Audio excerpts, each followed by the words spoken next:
Hello दोस्तों, नमस्कार। स्वागत करते हैं आप सबका अपने YouTube channel crazy science with Sandeep में। आइए फिर हम आज आपके लिए क्लास 12th फिजिक्स का टॉपिक है जिसको हम बोलते हैं पोटेंशियल एंड कैपेसिटर, यानी विभव और धारिता से जो रिलेटेड टॉपिक है वो आपके लिए लेके आए हुए हैं। और हमारा ये टॉपिक जो है वो बोर्ड के है ना मद्देनजर रखते हुए बनाए गए हैं एमसीक्यूज, और ये आपका एमसीक्यूज बेस्ड है, यानी इसमें हम टॉप को 30 क्वेश्चन डिस्कस करने वाले हैं जो हमारे बोर्ड एग्जाम में डायरेक्ट फॉर्मूला के फॉर्म में देखने के लिए मिलते हैं।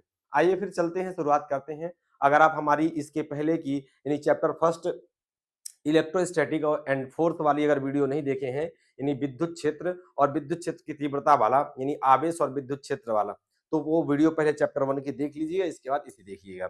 जैसा कि आप देख पा रहे हैं, टॉपिक का नाम है इलेक्ट्रोस्टैटिक पोटेंशियल एंड कैपेसिटेंस, विद्युत विभव और धारिता। आइए इससे हम टॉप 30 एमसीक्यू क्वेश्चन देखते हैं, उससे रिलेटेड कुछ टॉपिक भी डिस्कस करेंगे, उन्हें भी आप ध्यान रखिएगा। अब आप पहला क्वेश्चन आप देख पा रहे होंगे, आपकी स्क्रीन पे है। क्वेश्चन इज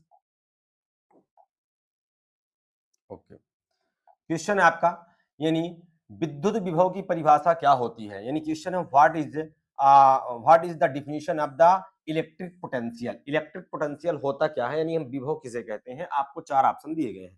फर्स्ट इज इकाई धन आवेश को अनंत से किसी बिंदु तक लाने में किया गया कार्य, यानी work done in a bringing unit positive charge from infinite to a point. Second है work done in moving a charge. अगला है इलेक्ट्रिक फील्ड इंटेंसिटी, और लास्ट है चार्ज पर यूनिट एरिया।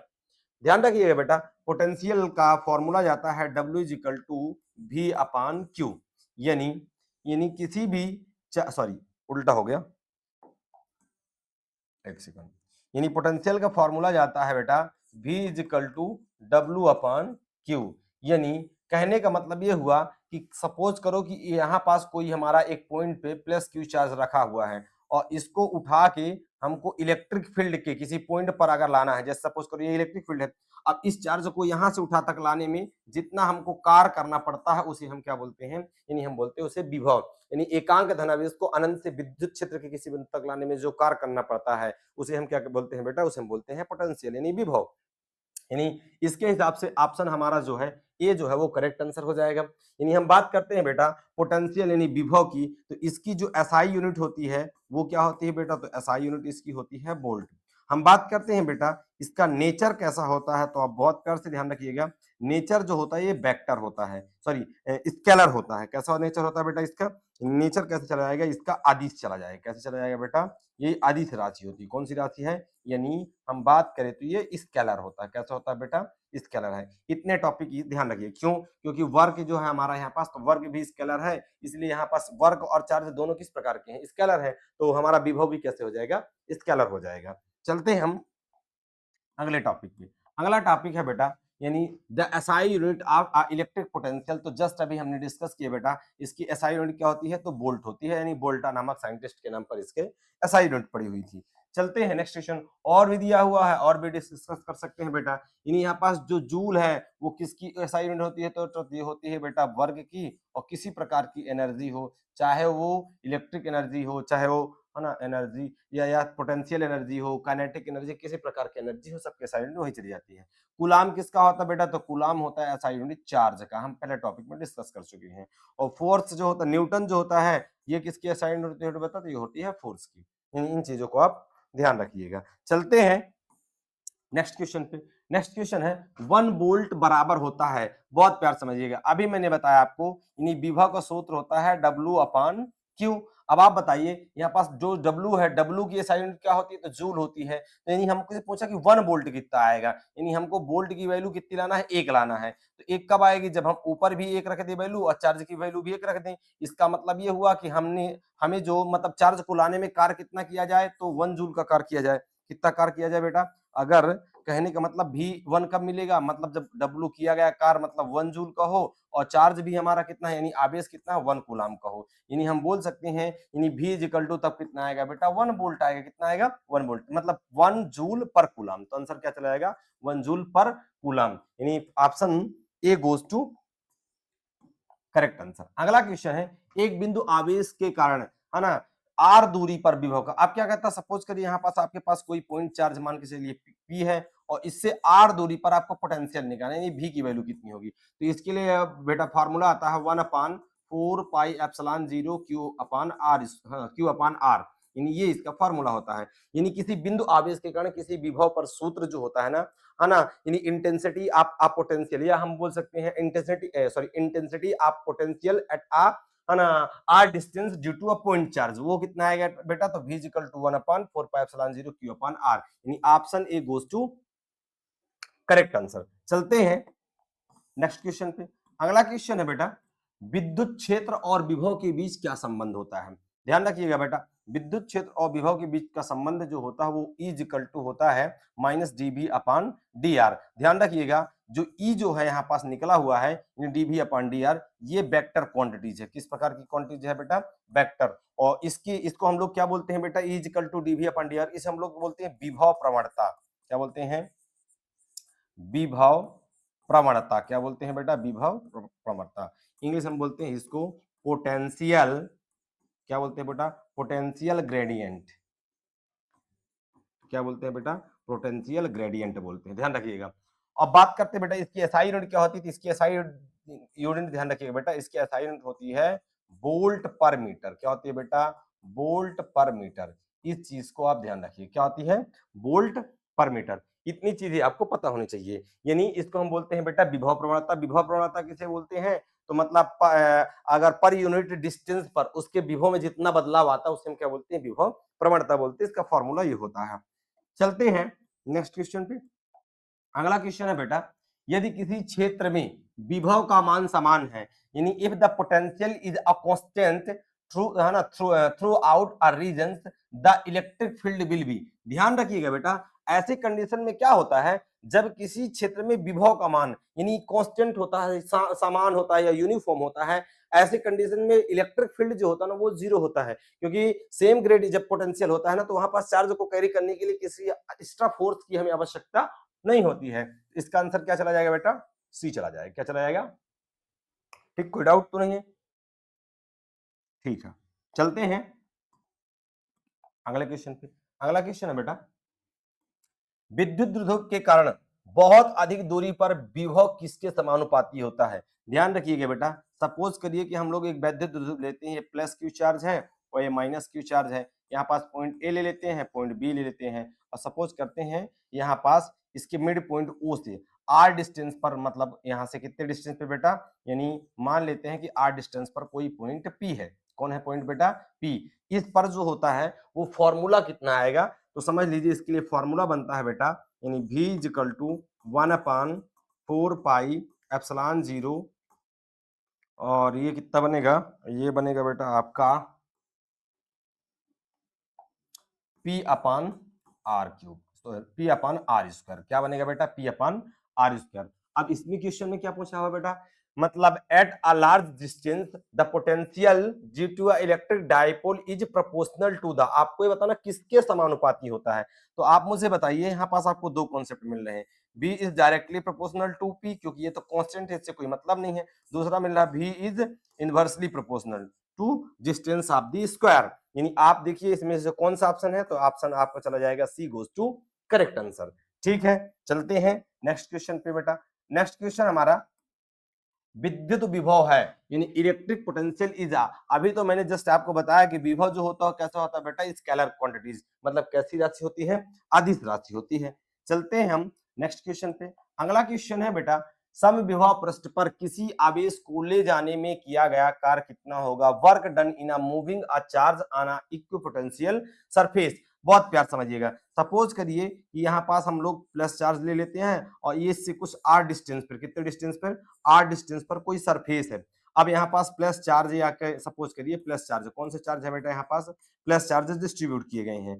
अब मान के चलिए इस चार्ज को उठा के सेम उठा के यहाँ पास ले जाना है, तो जब सेम सरफेस पे ले जाना होता है ना, ये जब तो उस मतलब सपोज करिए कि यहाँ से यहाँ तक का डिस्टेंस भी आ रहा है, यहाँ से यहाँ तक का डिस्टेंस, इसका डिस्टेंस कैसे है बेटा, हर जगह सेम है। अब सेम डिस्टेंस पे एक पॉइंट से दूसरे पॉइंट पर ले जाना होगा ना, ऐसी कंडीशन में जो वर्क होता है बेटा वो कितना होता है, जीरो होता है। तो यानी क्वेश्चन क्या कहलाएगा बेटा, यानी हमारा हो जाएगा जीरो। कितना हो जाएगा, मतलब कितना कार्य किया जाएगा बेटा, तो जीरो कार्य किया जाएगा। यानी सम विभव इक्विपोटेंशियल सरफेस में अगर चार्ज को मूविंग कराते हैं तो उसमें हमारा कोई वर्क नहीं होता है। चलते हैं अगले क्वेश्चन में बेटा। अगला क्वेश्चन है विद्युत क्षेत्र की दिशा सम विभव पृष्ठ के प्रति कैसी होती है। ध्यान रखिएगा ये परपेंडिकुलर प्रोड्यूस होती हैं। जो इलेक्ट्रिक फील्ड लाइन होती है, जो हमारा इक्विपोटेंशियल होता है, यानी सम विभव पृष्ठ, उससे विद्युत क्षेत्र रेखाएं लंबवत निकलती हैं। चालक की सतह से कैसे निकलती है बेटा? लंबवत। यहाँ जब हम आपको प्रॉपर्टी पढ़ाए थे तब हम इसे पढ़ाए थे आपको सम विभव पृष्ठ की विशेषता में। फिर है इक्विपोटेंशियल एनर्जी आप टू चार्ज, आपके पास टू चार्ज दिए हैं Q1 और Q2, उसके लिए आपको इनकी स्थितिज ऊर्जा U बताना है। तो U का फॉर्मूला होता है बेटा 1/4 pi epsilon 0 Q1 Q2 upon R, और ये कितना हो जाएगा हमारा? जूल हो जाएगा। Option goes to A correct answer. कौन सा हो जाएगा बेटा? करेक्ट आंसर हो जाएगा ए नंबर। चलते हैं बेटा नेक्स्ट क्वेश्चन पे। अगला क्वेश्चन क्या कहता है? दो आवेशों को पास लाने पर विद्युत ऊर्जा का मान क्या होगा? यानी when a like charge are brought closer their electric potential energy. अब एक बात बताइए बेटा, लाइक चार्ज का मतलब या तो उसमें प्लस प्लस होंगे या क्या होंगे? माइनस। सपोज करिए हमारे पास Q1 चार्ज है और ये कौन सा चार्ज है बेटा? Q2। मान लेते हैं ये भी प्लस चार्ज है और ये भी प्लस चार्ज है। अब इन दोनों को वेरी एक दूसरे से क्लोज लाना, क्या लाना है बेटा? एक दूसरे की तरफ लाना। अब मुझे बताइए ये भी प्लस चार्ज और ये भी प्लस चार्ज है, इसका मतलब होता है कि जब चार्ज समान होते हैं तो उसमें कौन सा बल लगता है? यानी सजातीय आवेशों में कैसा? प्रतिकर्षण। मतलब ये एक दूसरे को रिपल करेंगे, दूर भागाएंगे। अब इनको हमको पास में लाना है तो हमको ज्यादा एनर्जी लगानी पड़ेगी। इसका मतलब क्या हो जाएगा बेटा? इनकी एनर्जी क्या होती है बेटा? तो इनकी एनर्जी इंक्रीज होती है। क्या होती है बेटा? इंक्रीज होती है। चलते हैं अगले क्वेश्चन पे। एक है ना एक इलेक्ट्रॉन वोल्ट का मान कितना होता है? ध्यान रखिएगा बेटा, एक इलेक्ट्रॉन वोल्ट का मान होता है 1.6 मल्टीप्लाई 10⁻⁻19 जूल। इट मींस ये हुआ कि अगर किसी भी, मतलब हम बात करते किसी भी इलेक्ट्रॉन को अगर 1 वोल्ट की एनर्जी दी जाए, कितने की दी जाए? 1 वोल्ट की, तो उस मतलब 1 वोल्ट अगर दिया जाए तो वो जितनी एनर्जी स्टोर करता है, यार बहुत प्यार समझे, अगर किसी एक इलेक्ट्रॉन को अगर हम कितना 1 वोल्ट दें तो वो जितनी एनर्जी स्टोर करेगा उसे हम क्या बोलते हैं? इलेक्ट्रॉन वोल्ट बोलते हैं। क्या बोलता है? इलेक्ट्रॉन। इलेक्ट्रॉन वोल्ट में कितना होता है? 1.6 मल्टीप्लाई 10⁻⁻19 जूल। यानी option A goes to correct answer. चलते हैं बेटा नेक्स्ट क्वेश्चन पे।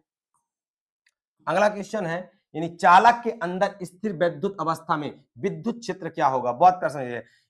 इन इलेक्ट्रोस्टैटिक इक्विलिब्रियम, है ना, इक्विलिब्रियम इलेक्ट्रिक है ना फील्ड इनसाइड अ कंडक्टर। बहुत प्यार समझिए, चालक के अंदर स्थिर वैद्युत है, मतलब हमारा पास, समझिए बात, अस्थिर वैद्युत का मतलब क्या होता है बेटा? स्थिर मतलब ये रेस्ट में है। कैसे है? इलेक्ट्रोस्टैटिक जिसको हम बोलते हैं। ऐसी स्थिति में विद्युत क्षेत्र कितना होगा? तो ध्यान रखिएगा, अगर कोई भी सेमीकंडक्टर या कंडक्टर के अंदर हम ऐसे कंडीशन की बात करते हैं तो इस केसेस में उसका इलेक्ट्रिक फील्ड कितना होता है बेटा? तो जीरो होता है। कितना होता है? जीरो होता है। मतलब जब चार्ज उसके रेस्ट में रहेंगे, इधर उधर मूव भी नहीं करेंगे, ऐसे कंडीशन में किसी पॉइंट पर जो हम वैल्यू निकालेंगे वो कितनी आएगी? Zero. Option B goes to correct answer. चलते हैं नेक्स्ट क्वेश्चन पे बेटा। आइए अगले क्वेश्चन पर देखते हैं। अगला क्वेश्चन है, in a electrostatic equilibrium excess charge on a conductors resides. यानी स्थिर वैद्युत अवस्था में चालक का अतिरिक्त आवेश कहां रहता है? तो ध्यान रखिएगा बेटा, जब हम ऐसे कंडीशन की बात करते हैं ना, तो जो चालक होता है ना, उसमें एक्स्ट्रा जो चार्ज होता है वो उसके सरफेस पर डिस्ट्रीब्यूट रहता है। कहां रहता है? डिस्ट्रीब्यूट होता है बेटा। जैसे प्लस चार्ज है तो इसके सरफेस पर यूनिफॉर्म रूप से क्या हो जाएंगे? डिस्ट्रीब्यूट हो जाएंगे। इसका मतलब अगर आपको पूरे आयतन में ये बिल्कुल नहीं होगा, केवल केंद्र पर बाहरी पृष्ठ पर क्या हो जाएगा बेटा? यानी ऑन द आउटर सरफेस पर चार्ज क्या रहेंगे? डिस्ट्रीब्यूट रहेंगे। यानी option C goes to correct answer. चलते हैं नेक्स्ट क्वेश्चन पे बेटा। The electric field at the surface of a conductor, चालक की सतह पर विद्युत क्षेत्र की दिशा कितनी होती है? इस क्वेश्चन को तो अभी हम पढ़े हैं। नॉर्मल टू दी सरफेस, यानी सतह से लंबवत। कैसी हो जाएगी बेटा? सतह से लंबवत। चलते हैं नेक्स्ट क्वेश्चन पे। ये क्वेश्चन आपके लिए इंपॉर्टेंट है, एमसीक्यू बनते हैं। धारिता की परिभाषा है, मतलब आपको ये बताना है, इसमें डिफिनेशन दिया हुआ है। अब धारिता क्या होती है आप सबको पता होना चाहिए। इस धारिता को हम लोग किस तरह से डिफाइन करते हैं। अब इसमें धारिता की परिभाषा ना देकर, लेकिन इसमें फॉर्मूला पूछ दिया गया है। अब आप सबको पता धारिता का सूत्र क्या होता है बेटा? तो Q/V। यानी आप बोल सकते हैं कि आवेश और विभव के अनुपात को हम क्या बोलते हैं? धारिता बोलते हैं। अब यहाँ पास मजेदार बात ये होती है कि धारिता की एसआई यूनिट पूछा करता है। क्या पूछता है बेटा? SI unit. तो आपको पता होना चाहिए इसकी एसआई यूनिट क्या होती है बेटा? तो फैरेड होती है। क्या होती है? फैरेड होती है। ध्यान रखिएगा क्या होती है बेटा? तो इसकी एसआई यूनिट होती है फैरेड। क्या होती है बेटा?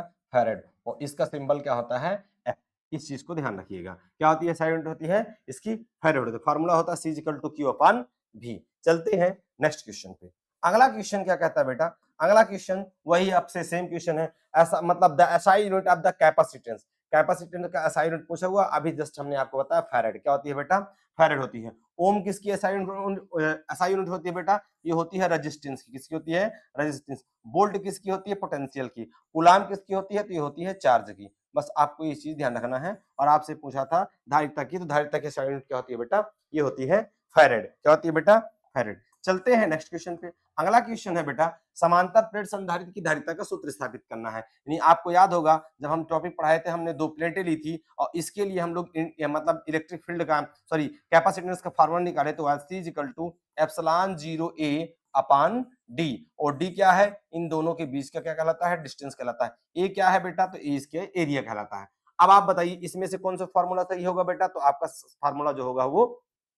ए नंबर करेक्ट है। यानी समांतर प्लेट संधारित्र की धारिता का सूत्र C equal to epsilon 0A upon कितना होता है बेटा डी। अब इस फार्मूला से आप अगर गौर करिएगा, इस फार्मूले से आपको दो कंक्लूजन निकलते हैं। पहला, C is directly proportional to A, मतलब अगर हम प्लेट का एरिया बढ़ाएंगे तो हमारा कैपेसिटेंस क्या होगा बेटा, बढ़ेगा। और अगला बनता है C is inversely proportional to D, मतलब अगर हम दोनों प्लेट्स के बीच का डिस्टेंस क्या करेंगे, इंक्रीज करेंगे। ऐसी कंडीशन में C का मान क्या हो जाएगा, कम हो जाएगा। ठीक, कोई डाउट तो नहीं है। अब आज चलते हैं अगले क्वेश्चन पे। अगला क्वेश्चन पे देखते हैं बेटा, अगला क्वेश्चन हमारा क्या बनता है उसे देखते हैं। समांतर प्लेट संधारित्र की प्लेटों की बीच की दूरी बढ़ाने पर, देखिए यही क्वेश्चन आ गया। यानी if the distance between the plate of the parallel plate capacitance is increase, तो आप बताइए, अभी तो मैंने बताया ना कि C जो होता है ना वो डिस्टेंस का क्या होता है, इनवर्सली प्रोपोर्शनल। अगर अब आप D की वैल्यू बढ़ाओगी, नीचे वाली वैल्यू बढ़ेगी, तो C का मान क्या हो जाएगा, कम हो जाएगा। मतलब क्या हो जाएगा बेटा, डिक्रीज हो जाएगा, यानी घटती है। यानी ऑप्शन बी जो है वो करेक्ट आंसर हो जाएगा। चलते हैं नेक्स्ट क्वेश्चन पे। अगला क्वेश्चन आता है बेटा, उस क्वेश्चन देते हैं, यानी समांतर प्लेट संधारित्र में प्लेटों का क्षेत्रफल बढ़ाने पर, अभी तो मैंने बताया ना कि C जो होता है A का डायरेक्टली प्रोपोर्शनल है। और अगर ध्यान रखिएगा डायरेक्टली प्रोपोर्शनल मतलब अनुक्रमानुपाती वाले की केस में क्या होता है बेटा, कि अगर हम लोग है ना A का मान बढ़ाएंगे ना बेटा, तो C का मान भी क्या हो जाएगा, बढ़ जाएगा। यानी हमारा ऑप्शन ए जो है वो क्या हो जाएगा, इसका बेटा करेक्ट आंसर हो जाएगा। क्या हो जाएगा, करेक्ट आंसर हो जाएगा। चलते हैं नेक्स्ट क्वेश्चन पे। अगला क्वेश्चन क्या है उसे हम देखते हैं बेटा।